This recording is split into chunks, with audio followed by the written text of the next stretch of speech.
అత్యంత ఆదరణ పొందుతున్న number 1 premium range beauty products ARM Pearl Beauty.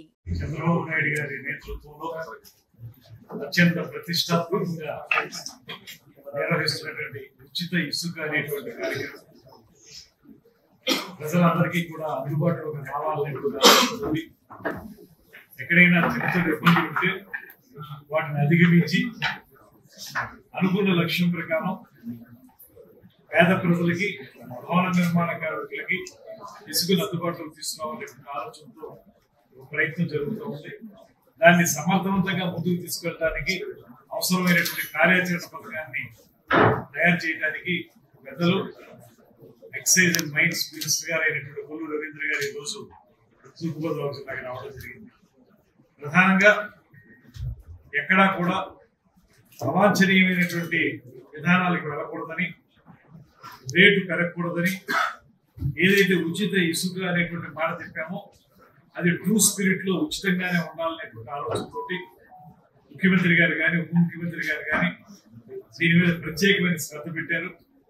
అదేవిధంగా ఇవాళ మంత్రి గారు కొల్లు రవీంద్ర గారు కూడా ఇక్కడికి అమలాపురం ప్రాంతానికి అన్ని చోట్లకి తిరిగి అక్కడ ఉన్నటువంటి రాజకీయ నాయకులతోటి అదేవిధంగా ఇతర స్టేక్ హోల్డర్స్ తోటి, అందులో డిపార్ట్మెంటల్ అధికారులు వస్తారు, అదేవిధంగా ట్రాన్స్పోర్ట్ వారు కానీ మత్స్యకారులు కానీ అందరితో కూడా మాట్లాడి ఒక సమర్థవంతమైనటువంటి విధానాన్ని ముందుకు తీసుకెళ్ళడానికి వీలుగా ఏం చేయొచ్చు, మరింత మెరుగుపరచడానికి ఏం చేయొచ్చు అనేటువంటి ఆలోచన కోసమే సమావేశం జరిగింది.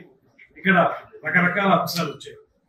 ఇక్కడ ఇసుక లభ్యత అనేటువంటి ఒక మాట, ఇసుకలు ఇప్పుడు ఉన్నటువంటి పరిస్థితుల్లో మాన్సూన్ పరిస్థితుల్లో మనం కొత్తగా ఎక్స్కవేట్ చేయొచ్చా అనేటువంటి పరిస్థితి, అదేవిధంగా బోట్మెన్ సొసైటీ వాళ్ళకి ఏ రకమైనటువంటి సౌలభ్యం కల్పించాలనే సమస్య, ఇవన్నింటినీ కలుపుకుని అంతిమంగా ఏది కూడా ఇసుక ధర మనకు ఉచితంగానే ఉందనేటువంటి భావన వినియోగదారునికి లభించాలనేటువంటిది మొత్తం సెంట్రల్ ఐడియా.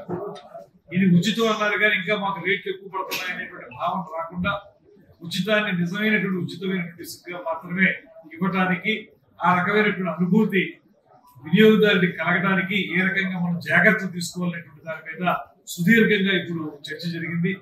మంత్రి గారు సావధానంగా అవన్నీ విన్నారు.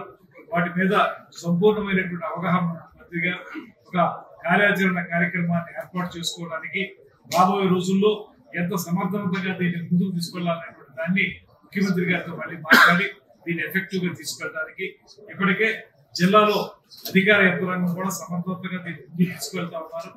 దాంతో పాటు మరింత మెరుగుపరచడానికి ఏ రకమైనటువంటి కార్యాచరణ ఏర్పరచాలనేటువంటి దాని మీద పెద్దలు బుచ్చి చౌదరి గారు దోషులు వారు చాలా సూచనలు చేశారు. అదేవిధంగా ఇతర ఎమ్మెల్యేలు కూడా చెప్పారు. అందరూ కలిసి దీన్ని ఉచిత ఇసుకని పేద ప్రజలకు అందించడానికి, భవన నిర్మాణ కార్మికులకు అందించడానికి, అదేవిధంగా ప్రభుత్వ వినియోగానికి ఉపయోగించడానికి ఇవన్నింటినీ దృష్టిలో పెట్టుకుని దీన్ని సమగ్రమైనటువంటి పద్ధతిగా, సమగ్రమైనటువంటి మెకానిజంగా ముందుకు తీసుకెళ్ళడానికి మేము సిద్ధంగా ఉన్నాం.